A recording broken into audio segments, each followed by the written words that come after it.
Hi, everybody. Welcome to Christian Homestead. My name is Jared. I got an email from Turning Hearts. This is Andrea Hansen. The subject line says Missouri warning. And in the email, hi, Jared. I just came across this article from the Blazing Press. They are a news publisher with Christian beliefs and end times in mind. I wondered if you had heard anything about it while living there. They make it sound so terrifying in the headline, but the actual alert doesn't say anything like that. What do you think? Have you heard more on this, or is this just a way to drum up fear and catch people's attention? Hope all is well, friend. Well, thank you very much, Andrea. I decided to look into this, and this has to do with earthquakes. So, as I've done this channel, most of the time when I get emails or comments talking about earthquakes, we're either talking about the Salt Lake Temple because it's going through this massive renovation process, and part of it is to prepare it for future earthquakes, which makes me think that it's all but certain that there's going to be a massive earthquake in the Salt Lake Valley. What I don't know is if it's going to be just a local event, or if the Salt Lake Temple is being prepared for the massive earthquake, the worldwide earthquake, which I guess it's definitely being prepared for that. So is it both just a local earthquake and the massive earthquake, or just the massive worldwide earthquake when Christ comes and sets foot on the Mount of Olives? Okay, so people mostly think about this, or they think about the New Madrid fault line, which is here in the eastern part of the state of Missouri. So let's go to the article. This is Blazing Press. I'm not familiar with this organization. I tend to stay clear. It's just because I'm not familiar with them. Maybe they're growing. But when it comes to media outlets like this, I typically go to, like, if it's not like a mainstream company, then I usually only stick to like CBN, the Christian Broadcasting Network, because they do a lot of good work with their news. They touch on, news stories that are biblical in nature, that could news stories that could potentially fulfill prophecy. And then, of course, Israel 365 News, which is an Israeli Jewish website and news outlet. And I'm actually going to be talking to Adam pretty soon here. It's probably going to be the next video, so keep an eye out for that. But let's go ahead and see what it says. Authorities in Missouri are officially warning residents that they need to do what it takes to prepare for a catastrophic earthquake that will someday change life as we know it. And so I think a lot of the time people think, oh, Missouri, and that's where the New Jerusalem is going to be. It's in Jackson County. And of course, it wouldn't be surprising, I don't think, if there was a massive earthquake here. I think some people think that Jackson County is going to be leveled by an earthquake, and that's the event that's going to pave the way for us to build the actual city of New Jerusalem. Just everything's going to be destroyed. And I'm not of that frame of mind, and I'll show you why. There's more reason to believe that that's not going to be the case. Okay, so it says, for once, I'm not the only one saying it. Authorities in Missouri are officially warning residents that they need to do what it takes to prepare for a catastrophic earthquake that will someday change life as we know it.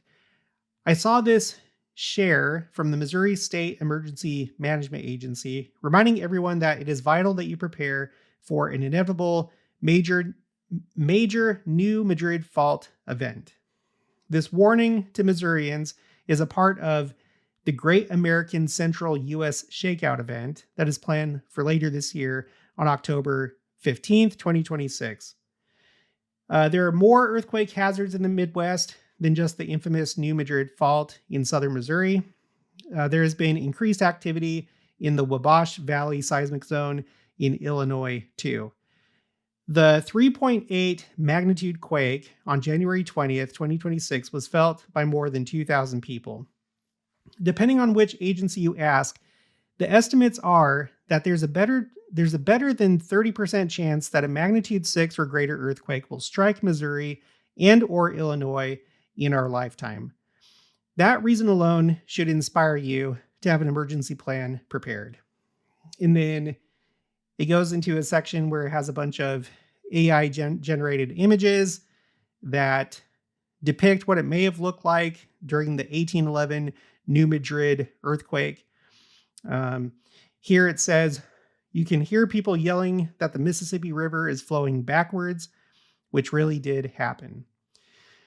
Okay, so we recently talked about this earthquake on January 20th. It actually happened on the 19th from the sources that I was able to find when I made that video. And I wondered if there was anything significant behind that date, and there was. In fact, we received this section of the Doctrine and Covenants, section 124.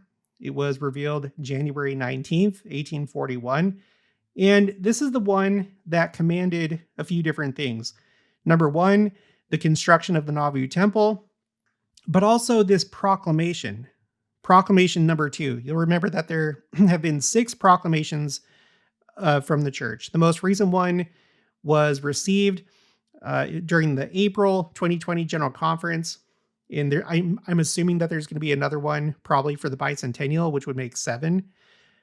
The first one was issued to the saints in the British Isles to come and join with the saints in the United States. This one was a proclamation to the world, warning the governments of the world that the kingdom of God is here, that the Jews are supposed to return to the land of Israel, and they're supposed to gather, and the kingdoms of the world are supposed to help with that. And additionally, that there would be a new Jerusalem, and the second coming is happening. So that's this proclamation that's being referred to in verse 2. So on the anniversary of this revelation, there was this earthquake in Illinois that this story was just talking about. So I think that's interesting. I looked into this event that was being referred to in the article, 2026 Earthquake Summit. This is March 24th, 2026 in Poplar Bluff, Missouri.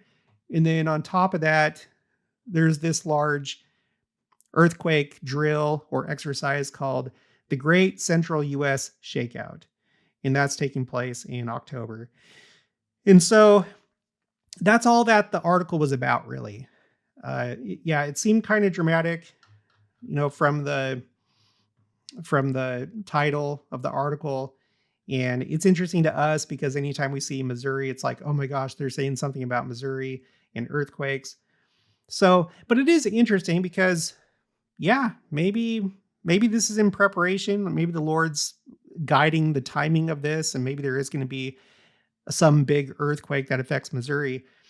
But this is where we transition to the other point I want to make in this video, is that Missouri is a big state.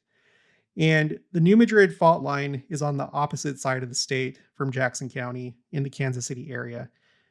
So here is the Jackson County, Missouri website, and there's a portion of it with an article called Earthquake Threat. And you'll notice it has a graphic here. This is based on the 1895 magnitude 6 earthquake. So if there was a magnitude 6, it would probably be something like this.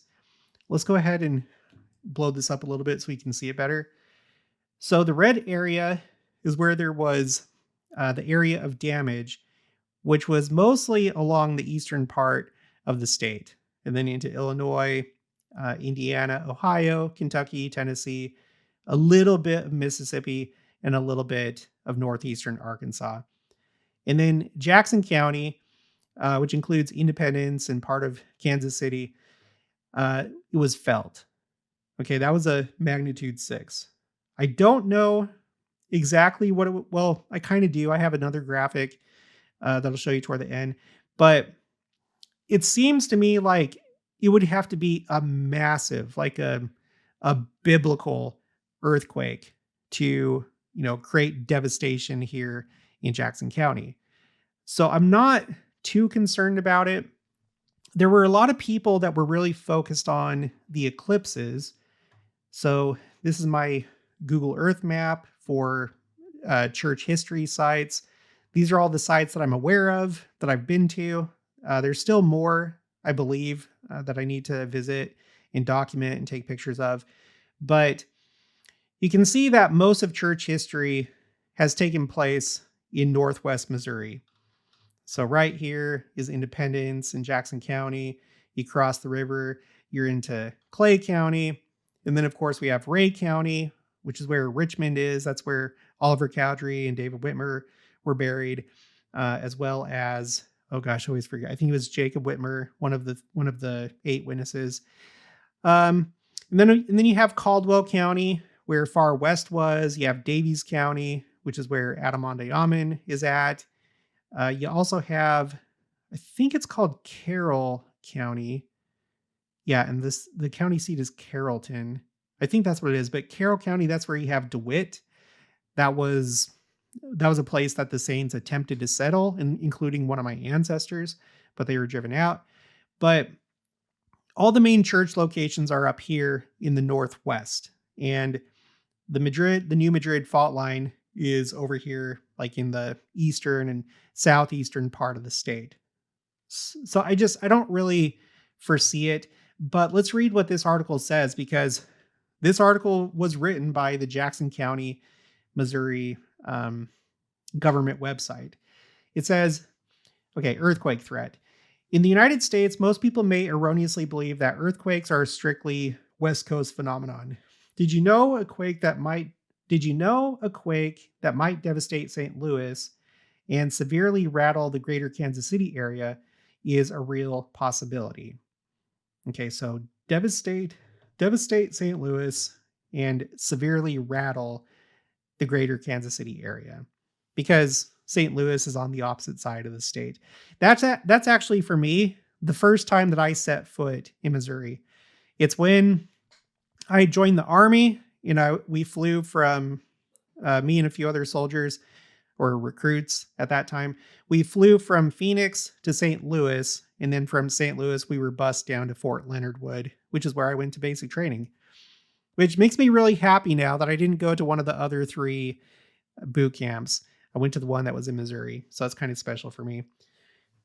All right, continuing. The New Madrid fault line extends 120 miles in southeastern Missouri, the boot heel, quote unquote, and into northeastern Arkansas.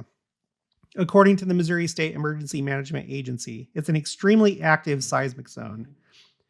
While damaging tremors may be more frequent in California, when they occur along the New Madrid line, the impact can be far more widespread. Due to the underlying geology in the area, a New Madrid earthquake may cause destruction in an area about 20 times larger than an earthquake with a Southern California epicenter. So that's interesting.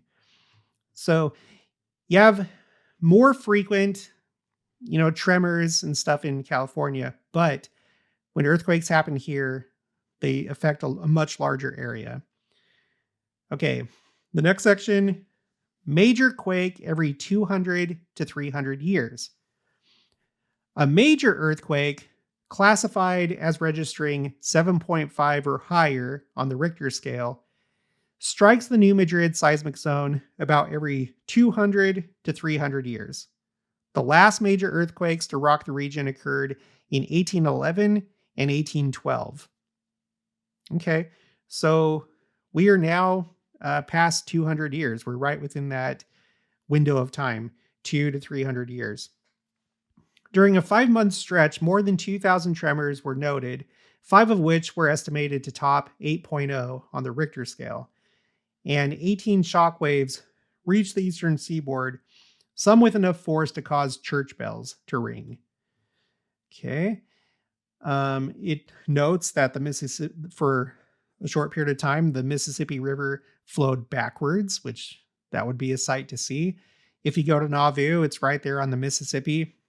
Whenever we drive from Missouri, it's really neat because you drive over here and there's this, I can't remember the name of the road. I think it's like a county road. It's this one right here, but you drive right along the banks of the Mississippi, and they have all these picnic areas along here, and it's just a really pretty view.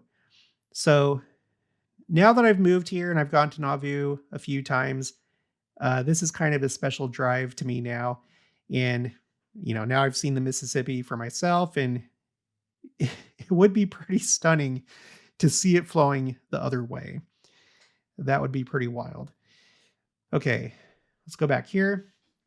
Today, a rupture of the New Madrid fault on the magnitude of the 1811-1812 earthquakes could leave large parts of St. Louis and Memphis, Tennessee uninhabitable. According to a 2010 study that the University of Illinois conducted and the Federal Emergency Management Agency commissioned, a 7.7 magnitude earthquake in this area could leave more than 7 million people homeless. That is frightening. A 7.7 would leave 7 million people homeless. That's a lot of sevens, and that's a lot of people. So I lost my train of thought when we were looking at this. So let's go back to this idea of the eclipses. You have the two great American eclipses, one that took place in 2017, one that took place in 2024. And stunningly, the first one, the path of totality, went over all the church sites, like perfectly, with the exception of this property that was owned by Bishop Partridge and Alexander Donovan in the southern part of Kansas City. But all the rest of them are just neatly within the boundaries of that eclipse. You have Adamonte up here. You have the site where Joseph Smith and Hiram Smith were allowed to escape in Rothville, Missouri. So I feel like it's pretty clear that this was a sign not only to the world, but specifically to us, members of the church. And then you had the 2024 eclipse, which, let me turn on the New York and Ohio sites. This eclipse went over the Kirtland Temple that had just been purchased a month earlier from Community of Christ, and it also went over the Sacred Grove and other significant sites in New York. And so the natural question to ask, both as members of the church or just other people that felt like this was a sign outside of our religion, is where do these two cross? And it turns out that they meet, or they cross paths, over the New Madrid fault zone. So maybe that really big earthquake is in the near future. I don't know, but here you can see St. Louis. Where is the article said Memphis, right? Louisville. There's Nashville. Let's go back. Sorry. It said Memphis, Tennessee. Okay, there's Tennessee. Oh, Memphis is down here. It's in the extreme southwestern part of Tennessee. So Memphis and St. Louis. So this is the general area, not so much the Kansas City area. Because if the Kansas City area was devastated, that would definitely feel like a major sign. Not that it's prophesied, but it's one of our main places. We have Salt Lake City, we have Jackson County, or just Northwest Missouri in general. We have Nauvoo, Winter Quarters, places like that. So, okay. And then I think that's all that I had. Oh, wait, no. Okay. Our odds. So when they say our odds, I don't know if they're talking about Jackson County specifically, but it says the cost of property damage would quickly soar to billions of dollars. Flooding along the Missouri and Mississippi rivers would be likely, and parts of the central United States might be without power for weeks. The FEMA study urges state and local governments to retrofit hospitals, fire stations, police stations, nuclear power plants, and other essential facilities to improve their odds of holding up in a big earthquake. The St. Charles County, Missouri Division of Emergency Management puts the odds of another major New Madrid earthquake happening before 2040 at 25%. So, I don't know, that's relatively low, but there you have it. I pulled up, let's see, was it this? Yes, it was this. Let me scroll down. There's this graphic. Let's click on it. Okay, it says, let me see if I can zoom in. Okay. Estimated earthquake intensities, modified Mercalli intensity scale for a magnitude 7.6 New Madrid seismic zone earthquake. Now, I don't know what it means by modified Mercalli scale or Mercalli intensity scale, but you can see the different number codes in Roman numerals. And you've seen this before. If you go to the USGS website for earthquakes, it shows the different ways that they measure earthquakes, including intensity. And Jackson County is right here. And here's Clay County, here's Caldwell County, Ray County, Davies County. Oh, and I was right. There's Carroll. Carroll's where DeWitt is at. So all these counties that are significant in church history are within this area that would be a 6 on the scale. And if you go to usgs.gov, they have a table explaining the different intensities. And so a 6 would be strong, which means felt by all, many frightened, some heavy furniture moved, a few instances of fallen plaster, damage slight. So that's what they're saying for virtually all, like most of Missouri, but all of Western Missouri for sure. Whereas down here in the Southeast, it's a completely different story. So here you have a 10, and let's see, that's as high as this scale goes. So that would be extreme. Some well-built wooden structures destroyed, most masonry and frame structures destroyed with foundations, rails bent. So that's the highest intensity. And then I found this website. This is earthquaketrack.com. Recent earthquakes near Independence, Missouri. And there's only 2 in this area. You can zoom out and they have some that are further away. But you have this blue one that's on the Kansas side. Let's see, this was 26 years ago. It was a 3.0 at a 5-kilometer depth. And then this orange one, this was 1 year ago, and it was a 3.5 in Smithville. So that I guess that's what it looks like here in the Kansas City area. So with this article, I don't know. It's interesting. I don't know how often they do these drills and these meetings and stuff. It's probably on a somewhat regular basis. So I'm not really too concerned about it, but it'd be interesting if the timing is such that they do these drills and then they're prepared for a huge earthquake. And is it going to affect Independence? I doubt it, but anything's possible. And I guess the thing to really think about when we're thinking about Independence is the great earthquake that's going to happen at the Second Coming. That's going to affect the entire world, but that's going to be a global thing. It's not going to be a local thing. Anyway, that's all that I have for this one. I'll talk to you guys later.